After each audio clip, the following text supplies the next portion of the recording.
ఇక సీఎం పర్యటనకు సంబంధించిన మరింత సమాచారం మా ప్రతినిధి స్వామి కిరణ్ అడిగి తెలుసుకుందాం. స్వామి కిరణ్, చెప్పండి, సీఎం పర్యటన వివరాలపై మీ వద్ద ఉన్న సమాచారం ఏంటి? ముఖ్యమంత్రి రేవంత్ రెడ్డి ఈ రోజు ఎస్ఎల్బీసీ సందర్శించడానికి ఇక్కడికి రావడం జరిగింది. 22వ తేదీన ఎస్ఎల్బీసీ సొరంగ మార్గంలో ప్రమాదం జరిగింది. ఈ ప్రమాదంలో 8 మంది ఇక్కడనే చిక్కుకుపోయారు. 2 ఇంజనీర్లు, 2 టన్నల్ బోరింగ్ మెషిన్ ఆపరేటర్లు, 4 కార్మికులు. అయితే 6 రోజుల పాటు రెగ్యులర్ గా సహాయ చర్యలు జరిగిన ఆచూకీ మాత్రం కనుక్కోలేకపోయారు. చివరిగా మనకు స్కానింగ్ ద్వారా, రాడర్ స్కానింగ్ ద్వారా వారు ఎక్కడ ఉంటారు అనే అనుమానిత స్థానాలను గుర్తించారు. ప్రస్తుతం అక్కడ తవ్వకాలను కొనసాగిస్తున్నారు. ఇప్పటివరకైతే ఎవరు ఆ తవ్వకాల్లో జాడ కనిపించలేదు. ఈ నేపథ్యంలో ముఖ్యమంత్రి రేవంత్ రెడ్డి ఇక్కడ సహాయ చర్యలను స్వయంగా పర్యవేక్షించడానికి, సమీక్షించడానికి ఇక్కడికి రావడం జరిగింది. మంత్రుల బృందంతో ఆయన వచ్చారు. గత వారం రోజులుగా నీటిపారుదల శాఖ మంత్రి ఉత్తమ్ కుమార్ రెడ్డి, జూపల్లి కృష్ణారావు, కోమటిరెడ్డి వెంకటరెడ్డి, కె శాంత్ కుమార్ వీళ్ళంతా కూడా రెగ్యులర్ గా ఇక్కడ సమీక్ష సమావేశాలు నిర్వహించి ఇక్కడ ఉన్న అధికారుల విషయాన్ని చేయడం జరిగింది. అయితే ముఖ్యమంత్రి నేరుగా రావడానికి ఎందుకంటే సహాయ చర్యలు కొంత వేగం పుంజుకోవాల్సిన అవసరం ఉంది. ప్రభుత్వ పరంగా కొన్ని డెసిషన్స్ తీసుకోవాల్సిన అవసరం ఉంది కాబట్టి ఆయన నేరుగా ఇక్కడికి రావడం జరిగింది. అయితే సహాయ చర్యల్లో ఇప్పటికీ చిక్కుకున్న 8 మంది ఎక్కడున్నారంటే వాళ్ళని తీసుకునేటువంటి ప్రక్రియ కొనసాగలేదు. దానికి అనేక రకాల ప్రతిబంధకాలు ఎదురుతున్నాయి. ముఖ్యంగా 13-14 కిలోమీటర్ల సొరంగ మార్గంలో 13 కిలోమీటర్ల వరకు, అంటే 12 కిలోమీటర్ల వరకు లోపల ట్రైన్ ద్వారా సింగరేణి కార్మికులు కానీ, ఎన్డీఆర్ఎఫ్ కానీ, ఎస్డీఆర్ఎఫ్ కానీ వీళ్ళంతా కూడా అక్కడ వరకు వస్తున్నారు. కానీ అక్కడ నుంచి లోపలికి కాలినడకన వెళ్లాల్సినటువంటి పరిస్థితి ఉంది. ఆ లోపల మొత్తం పెద్ద ఎత్తున బూర్ద పేర్కొని పోయింది. టన్నల్ బోరింగ్ మిషన్ అనేది సొరంగ మార్గంలో చిక్కుకొని మధ్యలో అడ్డుగా నిలిచింది. అంటే వాహనాలు రాకపోకలకు కానీ, సులువుగా తరలించాలన్నా లేకపోతే లోపలికి మనుషులు సులువుగా వెళ్ళాలన్నా టీబీఎం మిషన్ అనేది ప్రస్తుతం అక్కడ అడ్డుగా ఉంది. అయితే ఈ నేపథ్యంలో ప్లస్ సహాయ చర్యలు అంటే తవ్వకాలు జరుగుతున్నప్పుడు పెద్ద ఎత్తున నీటి ఊట అనేది పెద్ద ఎత్తున వస్తుంది. తర్వాత మనిషి ఎత్తుంటే 10 మీటర్ల డయాతో నిర్వహించినటువంటి ఈ సొరంగ మార్గంలో ప్రమాదం జరిగినటువంటి ప్రాంతంలో సుమారు 5 నుంచి 6 మీటర్ల వరకు కూడా పెద్ద ఎత్తున పూడిక పేరుకుపోయింది. ఈ ప్రతిబంధకాలన్నీ కూడా ఏజెన్సీలు అంటే ఇక్కడ సేవలు అందిస్తున్నటువంటి ఏజెన్సీలు ఎదుర్కొంటున్నాయి. నీటి ఊట తగ్గించాల్సినటువంటి అవసరం ఉంది. దీంతో కన్వేయర్ బెల్ట్స్ కూడా విస్తృతి చేశారు. అయితే ఎలాంటి పరిస్థితుల్లో సహాయ చర్యలు కొనసాగడానికి అంటే సహాయ చర్యలు కొనసాగడంలో ఎలాంటి ఇబ్బందులు ఏర్పడుతున్నాయి, వీళ్ళని త్వరగా వాళ్ళను గుర్తించడం ఎలా, దానికి ఏ సంస్థల సహకారం అవసరం, ఎలాంటి నిపుణుల సహకారం అవసరం, ఇవన్నీ కూడా ముఖ్యమంత్రి రేవంత్ రెడ్డికి ఈ రోజు జరిగేటువంటి సమీక్ష సమావేశంలో వాళ్ళు వివరించనున్నారు. ఇప్పుడే ఆయన సొరంగాన్ని, టన్నెల్ ని సందర్శించి, అంటే టన్నెల్ సొరంగ మార్గ నిర్మాణం ఎలా ఉన్నది, ఎట్లా వెళ్ళింది, లోకో ట్రైన్ ఏంటి, హైట్ ఎంత, ఇవన్నీ కూడా తెలుసుకుని ఆయన మంత్రుల బృందంతో కలిసి అధికారుల సమావేశానికి లోపలికి వెళ్లారు. సో లోపల ఇప్పుడు వాళ్ళు పరిస్థితిని మొత్తం ఒక మ్యాప్ ద్వారా వివరిస్తారు. వాళ్ళు వివరిస్తారు.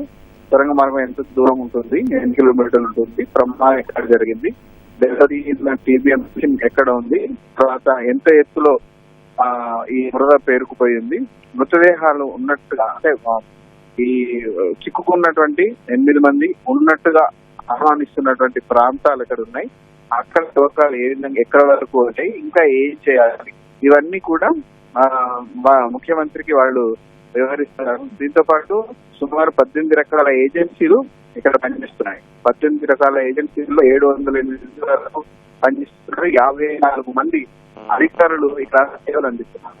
సో వీళ్ళంతా కూడా వాళ్ళ తరఫున ఏం చేస్తున్నారు అనేది కూడా వాళ్ళు ముఖ్యమంత్రి వివరించేటువంటి అవకాశం ఉంది. ముఖ్యంగా ఎన్డీఆర్ఎఫ్, ఎస్డీఆర్ఎఫ్, సింగరేణి కాలనీకి సంబంధించి సుమారు 250 మంది కార్మికులు వచ్చారు. ప్రస్తుతం వాళ్ళే అక్కడ సహాయక చర్యల్లో మూలంగా పనిచేస్తున్నారు. ఎందుకంటే గతంలో కోల్ మైన్స్ లో పనిచేసేటువంటి అనుభవం ఉంది కాబట్టి ఈ అంటే శిథిలాలను ఎదుర్కోవడం కానీ, తవ్వడం కానీ, వీటిలో వాళ్ళకు అంటే అది అక్కడి పనులు చూసుకుంటే ఇక్కడ పని అనేది కొంత సులువైనటువంటి పని. సో అవన్నీ అంటే కూడా వాళ్ళు ఏం చేశారనేది ముఖ్యమంత్రి వివరిస్తారు. దీంతో పాటు ఎన్జిఆర్ఐ అలాగే జియోలాజికల్ సర్వే ఆఫ్ ఇండియా ఇట్లా కూడా వాళ్ళు ఏం చేశారు, అక్కడ పరిస్థితి ఏంటి, ఎట్లా ముందుకు వెళ్ళొచ్చు అనే దాన్ని కూడా వివరిస్తారు. దీంతో పాటు ప్రధానంగా మనకు సొరంగ మార్గంలో ఒకవేళ కనుక పూర్తి జరిగితే ఎలాంటి ప్రమాదాలు ఎదుర్కోవచ్చు. ఎందుకంటే లూజ్ సాయిల్ ఉంది, గతంలో లూజ్ సాయిల్ ని దాటుకుంటేనే టన్నెల్ నిర్మాణం జరిగింది, ఇప్పుడు అవే కుప్పకూలాయి. సో సెగ్మెంట్లు కూడా కుప్పకూలాయి.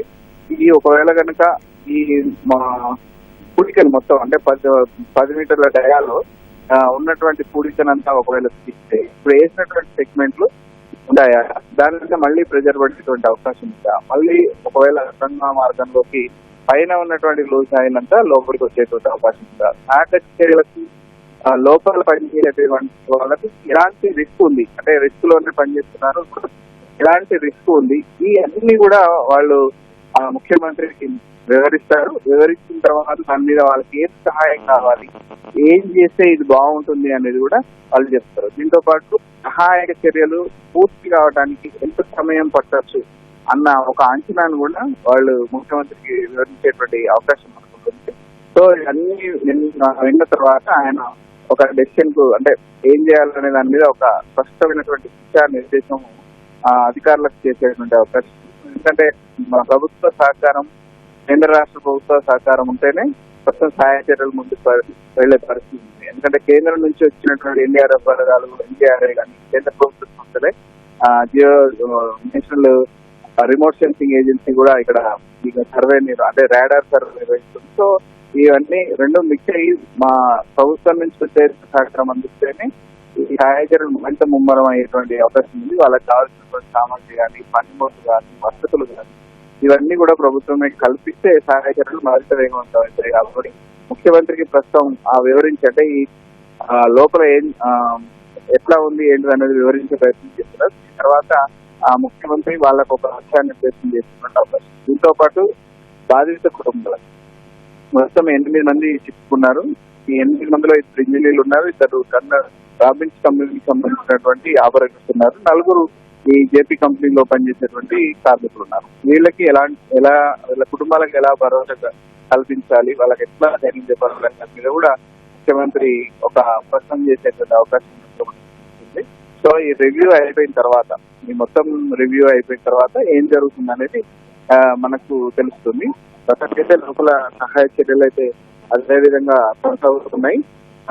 టన్నల్ బోరింగ్ మిషన్ కట్ చేసేటువంటి ప్రక్రియ కొనసాగుతుంది. అలాగే రేపటికల్లా మనకు కన్వేయర్ బెల్ట్ కూడా అందుబాటులోకి వస్తుంది. ఒకవేళ కనుక అందుబాటులోకి వస్తే మనకు లోపల ఉన్నటువంటి పూడికను బయటికి తరలించడం అనేది కాస్త ఈ పరిస్థితిని కూడా అధికారులు ముఖ్యమంత్రికి వివరించేటువంటి అవకాశం ఉంది. సో ముఖ్యమంత్రి ప్రస్తుతం అంటే ఈ 4 రోజులు, ఈ 7 రోజుల పాటు ఏం జరిగింది, ఎక్కడ ప్రాబ్లం వస్తుందని ఆయన కూడా అడిగి తెలుసుకునేటువంటి అవకాశం ఉంది. కాబట్టి ఈ రివ్యూ అయిపోయిన తర్వాత మనకు రేవంత్ రెడ్డి మీడియాతో కూడా మాట్లాడనున్నారు. మీడియా సమావేశాన్ని కూడా ఈ టన్నెల్ వద్దనే ఏర్పాట్లు చేశారు. మరికొద్దిసేపట్లో ముఖ్యమంత్రి మాట్లాడటానికి మీడియా సమావేశాన్ని హాజరుస్తారు. ఇది ప్రస్తుతం ఎస్ఎల్వి టన్నెల్ వద్ద రేవంత్ రెడ్డికి సంబంధించిన ప్రస్తుతం అయితే రివ్యూ సమావేశం అయితే లోపల అన్ని 18 రకాల ఏజెన్సీలతో సమావేశం అయితే కొనసాగుతుంది.